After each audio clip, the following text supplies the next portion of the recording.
Manifesto में क्या है महिलाओं की लेबर फोर्स पार्टिसिपेशन। मैं एक वर्किंग महिला हूं, मैं डॉक्टर हूं, मैं आपसे पूछना चाहती हूँ कि भाजपा ने ये जो 30% से 90% के बीच भी 60% की खाई है लेबर फोर्स पार्टिसिपेशन रेट में, इसके लिए क्या कहा है? हमें 100 रुपए सिलेंडर की कमी में नहीं चाहिए। हमें बताइए कि हमारी नौकरी, अस्मिता, अधिकारों के लिए क्या क्या कदम उठाए, ये हमें रोड मैप दीजिए, तब हमारा वोट।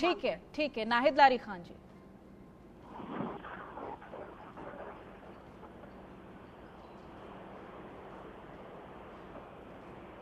मेरी आवाज आ रही है आप तक नाहिद लारी खान जी? हाँ, सवाल करें आप। जो डेटा आपने अभी देखा, आंकड़े देखे, उसमें जो तमाम पार्टीज की तरफ से जो वायदे किए जा रहे हैं, दावे किए जा रहे हैं महिला वोटर्स को लेकर, वो कितना कन्विंस करवा पा रहे हैं? नहीं, देखिए, अगर आप उत्तर प्रदेश की बात करें तो उत्तर प्रदेश में महिलाओं ने ठान लिया है कि भाजपा का पूर्ता सफाया करना है, क्योंकि महिलाएं यूं बहुत त्रस्त थे। महंगाई से त्रस्त थे, कहाँ 250 का सिलेंडर था, कहाँ 1100 कर दिया है। महिलाएं त्रस्त है, महंगाई से तो त्रस्त नहीं। अभी आज अदरक खरीदा मैंने, 200 रुपए किलो अदरक मिल रहा था। मिर्ची, हरी मिर्ची 100 रुपए किलो। तो महंगाई बहुत होगी, महिलाओं का घर चलाना दूभर है। वहीं महिलाएं जो है पढ़ लिख कर अगर कोई रोजगार लेना चाहती है, परीक्षा देती है, तो परीक्षाएं रद्द हो जाती है, पेपर लीक हो जाता है। अभी हाल में पेपर लीक होने की वजह से एक फिरोजाबाद की युवती, वर्षा नामक युवती ने सुसाइड कर लिया। अभी 60 लाख अभ्यर्थियों ने जो है परीक्षा दी थी, पेपर लीक हो गया, तो उसमें लगभग 10 लाख महिलाएं, युवतियां भी रही होंगी। उन लोग को नौकरी नहीं मिल रही। तो बेरोजगारी से अलग परेशान है महिलाएं, नौकरी मिल नहीं रही है, महंगाई अलग है। तो आप ये समझिए कि महिलाएं बहुत त्रस्त है और लॉ एंड ऑर्डर बुरी तरह से उत्तर प्रदेश में ध्वस्त है। और हमीरपुर में आप देखिए किस प्रकार से 2 सगी बहनों का गैंगरेप कर उनको बाध्य किया कि वो सुसाइड कर ले। अंततः उनके पिता के ऊपर भी दबाव डाला कि वो केस वापस ले ले। अंततः उनके पिता ने भी सुसाइड कर लिया। तो आज बीजेपी से हर वर्ग के लोग त्रस्त है, पीडीए समाज के लोग, और साथ साथ आधी आबादी को त्रस्त है। महिला विरोधी, घोर महिला विरोधी बीजेपी। अब आप देखिए कि बीजेपी के अनेकों राज्य में सरकार है, क्या एक भी महिला सीएम बनाया? बीजेपी ने नहीं बनाया। वही देश की एकमात्र महिला सीएम ममता दीदी, उनके ऊपर आए दिन नहीं, ये सवाल इस बात से तो मैं भी ठीक है। नहीं, इतना समय नहीं है नाहिद लारी खान जी, आप समझिए बात को, आप समझिए। जितना समय मैंने डॉक्टर पूजा को दिया, उतना उससे ज्यादा मैंने आपको दिया है। प्लीज आप समझिए, प्लीज कंप्लीट करने दीजिए। बार बार बीजेपी तंज कसती है ममता दीदी पर, क्यों? क्योंकि वो ब्राह्मण समाज की महिला है और अपने बूते बड़ी नेता बनी और देश की एक स्टेट की सीएम बनी। हो सकता है आने वाले समय में सीएम भी बन ठीक है। महिलाएं जो है सीएम बने, महिलाएं सीएम बने, तभी तो बंगाल जाते तो कहते कितनी बात नहीं, महिलाओं का राजनीतिक प्रतिनिधित्व बढ़ना चाहिए, ये तो आप बिल्कुल सही कह रही है। ठीक है। राजलक्ष्मी जोशी जी, ये एक बड़ी आयरनी भी है, जो अगर हम पॉलिटिक्स में महिलाओं की भागीदारी को देखते हैं तो वो सच में जो आंकड़े हैं वो चौंकाने वाले हैं। लेकिन सवाल ये है कि महिलाओं का वोट सबको चाहिए और वो वोट एक बहुत बड़ा फेरबदल करने में भी अपना रोल अदा करता है। तो ये सवाल भी बहुत बड़ा है कि महिलाओं के पार्टिसिपेशन पर जब बात आती है तो वहां ना के बराबर चीजें दिखाई देती है। जी बिल्कुल, ये बड़ी चिंताजनक विषय है ही, क्योंकि अगर आप रिजर्वेशन बढ़ाएं लेकिन जो अगर महिला कैंडिडेट्स अगर उसके योग्य नहीं हो उतने मात्रा में, तो फिर वो चिंताजनक विषय होगी। तो कोई भी पार्टी ये नहीं चाहेगी कि हम ऐसे कैंडिडेट्स को आगे डालें जो मतलब केवल रिजर्वेशन के लिए आप कोई भी नाम दे दे, ऐसा नहीं हो सकता। तो उसके लिए क्या होना चाहिए कि महिलाओं को भी आगे आकर उनको उसमें सक्रिय होना पड़ेगा और पॉलिटिकल पार्टीज को भी उनको मौका देना पड़ेगा। तो ये जो है और महिलाओं को ये नहीं समझना चाहिए कि पुरुष हमको आके मौका देंगे, तो उनको सक्रिय होना पड़ेगा अपने आप से भी। तो ये मैं एक कोई पॉलिटिकल बात नहीं कर रही हूँ, फिर से मैं ये सामाजिक बात कर रही हूँ। और एक और विषय मैं कहना चाहती थी कि ये जो आपने जो पिछला सवाल पूछा था कि महिलाओं के लिए सबसे महत्वपूर्ण कौन सा विषय है। इसका मतलब ये नहीं है कि उनके लिए उस बात की चिंता है, लेकिन हाँ ये जरूर है, या फिर ऐसा बिल्कुल ये फर्क समझा जाना चाहिए। जी, कोई भी सर्वे में अगर मैं कहूँ कि मुझे कोई बिजनेस आइडिया, नाहिदा लारी खान जी मुस्कुरा रही हैं। चलिए अच्छी बात है, आप मुस्कुराई तो बहुत गुस्से में थी यहाँ। ठीक है। और एक और विषय मैं कहना चाहती हूँ, देखिए चुटकुले सुनेंगे ये बड़ी नाइंसाफी करते हैं, आप मुझे बात ही नहीं करने देते। देखिए आप एक बात सुन लीजिए, आपने फिर आप मुझे बताइए कि कोई भी महिलाएं ये इंडी अलायंस पे क्यों भरोसा करें? क्योंकि आप जब संदेश खाली की बात आती है तो आप कह देते हैं ये छोटी मोटी बात है, कांग्रेस अध्यक्ष कहते हैं ये छोटी मोटी बात है, आपके समाजवादी पार्टी के अध्यक्ष कह देते हैं, उन्होंने कहा है ना, उन्होंने और तमाम पार्टीज में ऐसे लीडर्स हैं जिन्होंने महिला विरोधी बयान भी दिए हैं, इस तरह की बातें भी सामने आई हैं, इससे कोई पार्टी छिपी नहीं है। ठीक है राजलक्ष्मी जी, मैं अगले सवाल की ओर आगे बढ़ूंगी, उसके बाद मैं आपसे प्रतिक्रिया लूंगी। अगला सवाल ये है कि क्या 33% महिला आरक्षण बिल का बीजेपी को 24 के चुनावों में फायदा मिलेगा? हाँ कहने वाले 70% हैं, नहीं कहने वाले 19% हैं, और कह नहीं सकते 11% लोग इस असमंजस में हैं। मेहमान हमारे साथ जुड़े हुए हैं, रिएक्शंस हम लगातार ले रहे हैं। हालांकि ये थोड़ी दूर की बात है, इस पर सियासत भी लगातार तेज है। राजलक्ष्मी जी, ये जो एक 33% महिला आरक्षण की बात, एक बड़ा कार्ड जो है वो बीजेपी की तरफ से खेला गया है, हालांकि उसमें भी बहुत सारे कॉन्ट्रडिक्शंस हैं, तो उसका क्या फायदा मिलेगा? 70% लोग इस बात को मानते हैं। फिलहाल महिलाएं इस चीज से आश्वस्त हैं कि राजनीति में उनकी भागीदारी बढ़ेगी, और ये अच्छी बात है। जी, फिर से एक बार मैं कहूंगी कि इसमें ना एक पार्टी की मानसिकता नजर आती है कि आप चाहते हैं कि महिलाएं आगे आए। और देखिए मोदी जी ने क्या किया है कि उन्होंने स्टेप बाय स्टेप ये सारे विषयों को लिया है। जैसे सबसे पहले उनका जो 2014 में उन्होंने क्या किया, बेटी बचाओ बेटी पढ़ाओ को उन्होंने शुरुआत दी। तो उन्होंने कहा कि लड़कियों को, बेटियों को पढ़ना चाहिए, उन्होंने सशक्त होना चाहिए। 2019 में उन्होंने ज्यादा मौकाएं दी लोगों को। ये जो लखपति दीदी है, मुद्रा लोन्स है, इसमें सारे जो है महिलाएं और भी सशक्त हो गई, और भी उन्होंने सक्रिय बना दिया उनको। तो अभी उनका जो है आगे का स्टेप ये है। तो आप अचानक से उनको रिजर्वेशन देके ये नहीं कह सकते कि आप कोई भी एक कैंडिडेट दे दे।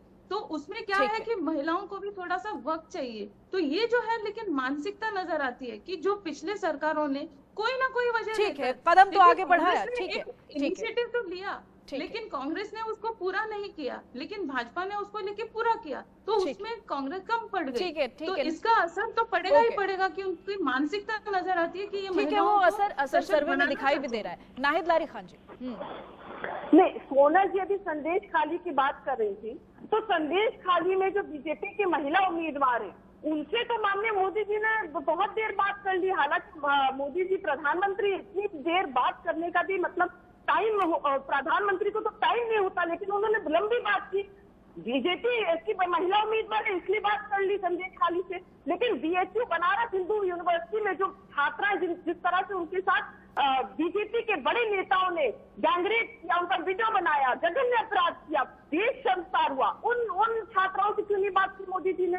और वही 700 किसान जिन्होंने अपने काले कानून के विरुद्ध, जिन्होंने अपनी नाहिद लारी खान जी, मैं आपका ध्यान थोड़ा सा स्क्रीन की तरफ भी दिलवाना चाहूंगी, इस बीच आपको रोक के। ठीक है, मैं आपका सवाल पूरा जवाब पूरा होने दूंगी मैं, लेकिन आप साथ में देखिए, आप हमारे टीवी स्क्रीन पर अगर नजर डालेंगी तो हम लगातार ये दिखा रहे हैं कि कहां से कौन सा प्रत्याशी आगे है, कहां किस सीट पर कौन सा प्रत्याशी जीतेगा। आप बार बार हमारे सर्वे को भ्रामक बता रही हैं, आप उस पर सवाल उठा रही हैं, और आप हमारे स्क्रीन पर यह भी देखिए कि हम आपके उम्मीदवारों की भी जीत दिखा रहे हैं, हम दूसरी पार्टीज के उम्मीदवारों की भी जीत दिखा रहे हैं। जहां जो आंकड़े हैं, जहां जो प्रत्याशी आगे दिख रहा है इस सर्वे के मुताबिक, हम दिखा रहे हैं। देखिए माननीय डिम्पल यादव जी का, तो ये तो तय है कि माननीय डिम्पल यादव जी लगभग 5 लाख वोटों से जीतेंगे, और बीजेपी का पूर्णता सफाया होगा, और मैनपुरी सदर से बीजेपी बुरी तरह से हारेगी। आज मैं आपको बता दे रही हूँ, लिख लीजिए, लगभग 1,45,000 वोटों से बीजेपी राजलक्ष्मी जी, आ रही हूँ मैं आपके पास, आ रही हूँ राजलक्ष्मी। इसी प्रकार आप देखिएगा तो हमारा सर्वे भी तो यही कह रहा है ना नाहिदा लारी खान जी, आप बार बार सवाल सर्वे पर उठा रहे हैं, उसकी ऑथेंटिसिटी पर उठा रहे हैं, तो आप जरा स्क्रीन भी देख लीजिए। सोनल जी, मेरा नाम नाहिदा नहीं नाहिद है, ठीक है। और दूसरी बात आप समझिए कि उत्तर प्रदेश की 80 की 80 सीटों से भाजपा का पूर्ता सफाया होना तय है। पीडीए ही एनडीए को हराएगा। पीडीए यानी पिछड़े दलित आदिवासी अल्पसंख्यक मुसलमान और आधी आबादी भी इसमें आते हैं, यही एनडीए को हराएंगे। जातिगत जनगणना, समाजवादी पार्टी शुरू दिन से कह रही जातिगत जनगणना होनी चाहिए और पीडीए समाज जातिगत जनगणना की मांग कर रहा है, लेकिन बीजेपी की केंद्र सरकार ने सुप्रीम कोर्ट का हलफनामा देकर स्पष्ट कर दिया कि जातिगत जनगणना नहीं कराएंगे। तो जब जातिगत जनगणना नहीं कराएंगे और जिस प्रकार से भाषा बीजेपी के जो प्रत्याशी हैं, लोकसभा प्रत्याशी जो जिस प्रकार की भाषा को वो लोग इस्तेमाल कर रहे, कह रहे संविधान बदलने की बात कर रहे हैं, इससे समाज में बहुत आक्रोश है। ठीक है डॉक्टर पूजा त्रिपाठी, ओके, कि उनका आरक्षण खत्म करने की साजिश बीजेपी रच रही है कि उनका आरक्षण ठीक है। अगर साजिश रची जा रही है तो फिर खामियाजा भी भुगतना पड़ेगा। ठीक है, ये नतीजा बताएगा, ये लोग किस पार्टी प्रत्याशी पर अपना भरोसा जताते हैं इस समय बताएगा। डॉक्टर पूजा त्रिपाठी, महिला आरक्षण बिल पर आपका सवाल है। डॉक्टर पूजा त्रिपाठी, अभी 33% महिला आरक्षण का जो मुद्दा है वो बड़ा मुद्दा है और महिलाएं उससे आश्वस्त हैं, क्योंकि उनको लगता है कि हाँ, किसी ने सोचा तो सही, हमारी राजनीति में भागीदारी को लेकर ये एक कहीं ना कहीं एक बड़ा कह सकते हैं हम कि कार्ड जो है वो बीजेपी की तरफ से खेल दिया गया है। और बीजेपी ने बिल्कुल उसी तरह उसको जुमले की तरह पेश किया जैसे 15 लाख हर अकाउंट में किसानों की आय दुगनी होनी थी। सोनल जी, आज 15 लाख महिला पंचायत है इस देश में, 15 लाख, और यही 78 का नंबर हो जाता है लोकसभा में और 24 का राज्यसभा में। ये जो मिसिंग वुमेन है, सिर्फ 121 महिलाएं रिप्रेजेंटेशन कर रही हैं आधी आबादी का, और 15 लाख से 121 के बीच की मिसिंग वुमेन वो कहाँ गई? ये 73वां और 74वां संविधान संशोधन अधिनियम राजीव गांधी गवर्नमेंट के टाइम आया था और महिला आरक्षण का बिल सबसे पहले यूपीए में आया था। आपके पास 10 साल से मेजॉरिटी है सरकार में, आप चाहते तो आप कभी भी आ सकते, पर इलेक्शन जाने के महज 6 महीने पहले आप एक ऐसा बिल लेकर आए जिसमें आपने डिलिमिटेशन, देखिए महिलाएं सक्षम नहीं है ये बात पर मैं नहीं मान सकती। आप चुनाव लड़िए, आप जीत कर आएंगी, मैं चुनाव लड़ूं, मैं जीत कर आऊंगी। कि जो 15 लाख महिलाएं हैं वो चुनाव जीत कर आई हैं अपने आरक्षित क्षेत्रों में और उसके बाद वो महज 14% पर सिमट जाती हैं। तो मिसिंग वुमेन, ये जो मर्दों ने ये अपनी पूरी पॉलिटिकल लैंडस्केप बना के रखा है, इसके लिए जरूरत थी महिला आरक्षण विधेयक की। और महिला आरक्षण विधेयक 2040 तक नहीं दिखेगा इस देश को, पहले डिलिमिटेशन होगा, उसमें फ्रीजिंग है। तो आपने तो फिर एक जुमला, अगर आप महिला वंदन करने के लिए इतने तत्पर थे, अगर आप महिलाओं का वंदन करने के लिए और नारी शक्ति की बड़ी बड़ी बात करते हैं, तो 2024 में आपके पास जो 2/3 मेजॉरिटी है, आप 2024 में ये आरक्षण नियम ला सकते थे। महिलाओं को तैयार करने की जरूरत नहीं है। महिलाएं जब आज रॉकेट चला रही है, महिलाएं ठीक है, ये एक नया विवाद का विषय है और इस पर राजनीति हो भी रही है, टाइमिंग को लेकर सवाल उठाए भी जा रहे हैं। राजलक्ष्मी जोशी जी, बहुत छोटा सा कमेंट मैम। जी देखिए, ये जो कह रही है ना, फिर से वही कह रही है कि हमने उसको इंट्रोड्यूस किया था लेकिन आपने पूरा किया नहीं, कांग्रेस ने उसको पूरा किया नहीं, और ये इसीलिए कि उनके खुद के प्लान उन्होंने उसको तो किया। तो ये जो हमें आज सारे पार्टी कह रहे हैं कि आप जुमला कर रहे हैं, तो उन्होंने क्यों नहीं किया? पूजा त्रिपाठी जी, मैंने आपके बीच में बात नहीं की, तो आप अगर चाहते तो मैं भी और जोर से बात कर सकती हूँ। और एक और विषय है, एक और विषय है, ये जो ठीक है, राजलक्ष्मी जोशी जी को अपनी बात कहने दीजिए प्लीज। पर आपने दिया नहीं, क्योंकि आप महिलाओं को भी महिला नाम पर एक चुनाव पकड़ना चाहते हैं।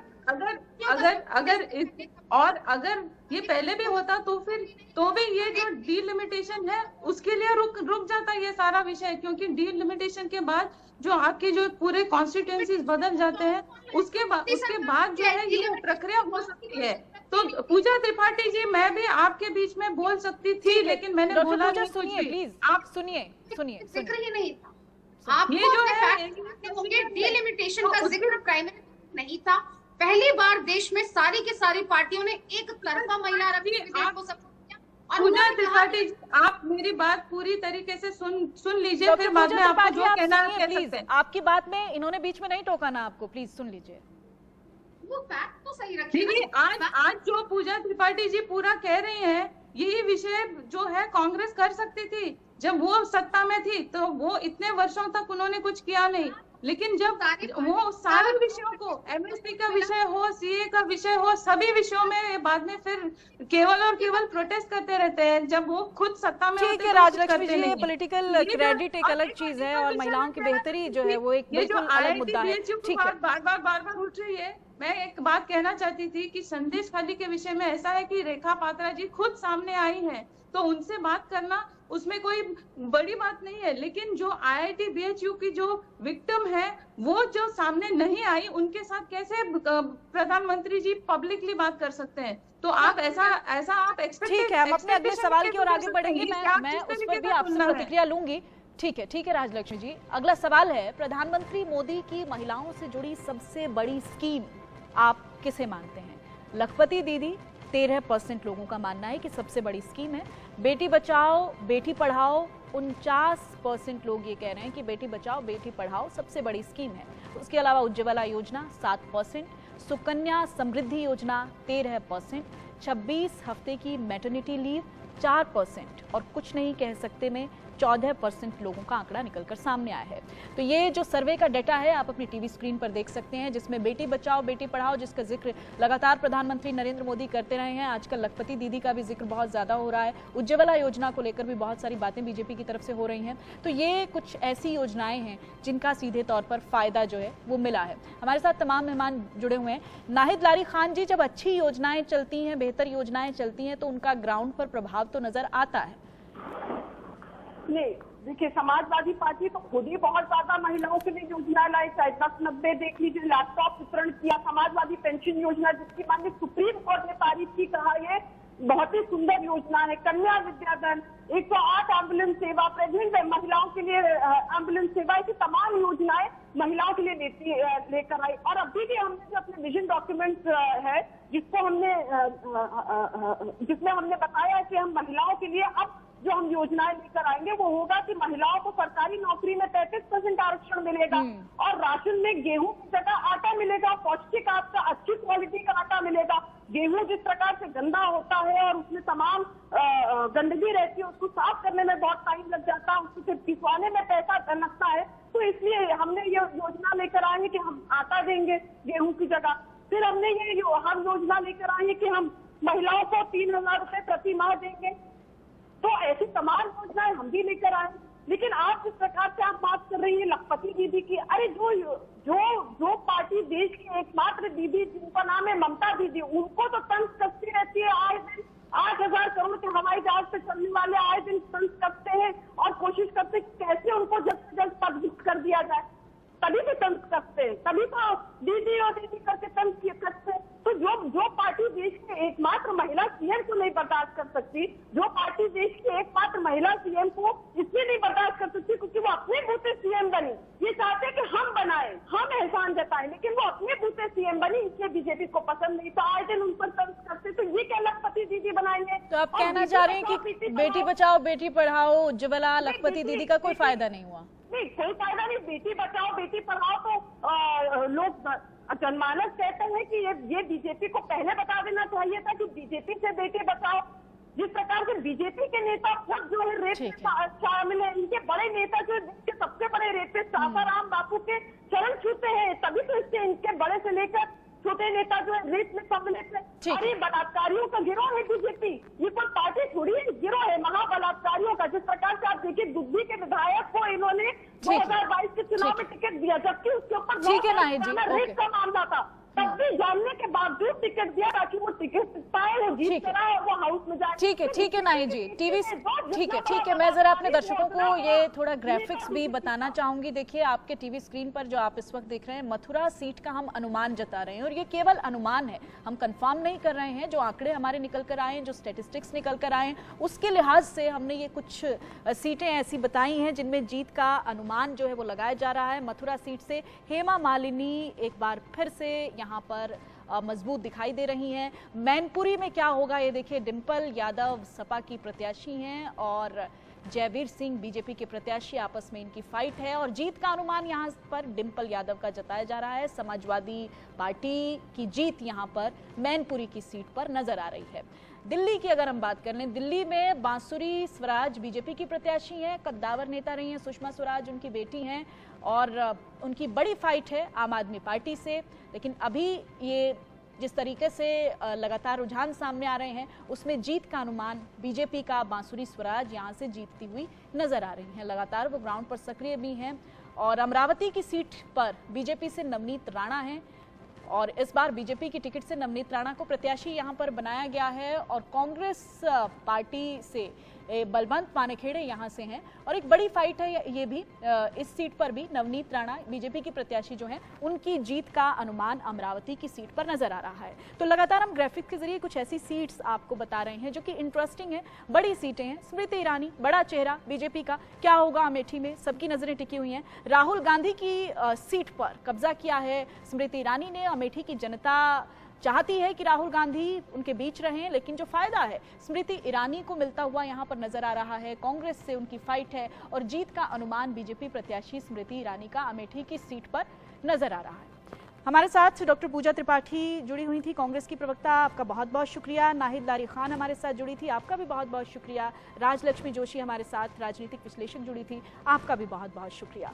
तो ये केवल एक अनुमान है, जब नतीजे निकलकर सामने आएंगे तो किस प्रत्याशी पर भरोसा जताया जाता है, कहां पर कौन सी पार्टी अपना परचम फहराती है, ये तो वक्त बताएगा, नतीजे बताएंगे। लेकिन फिलहाल जो अनुमान हैं, जो आंकड़े हैं, उनको भी नजरअंदाज नहीं किया जा सकता। फिलहाल वक्त एक छोटे से ब्रेक का, फौरन होंगे यहाँ से।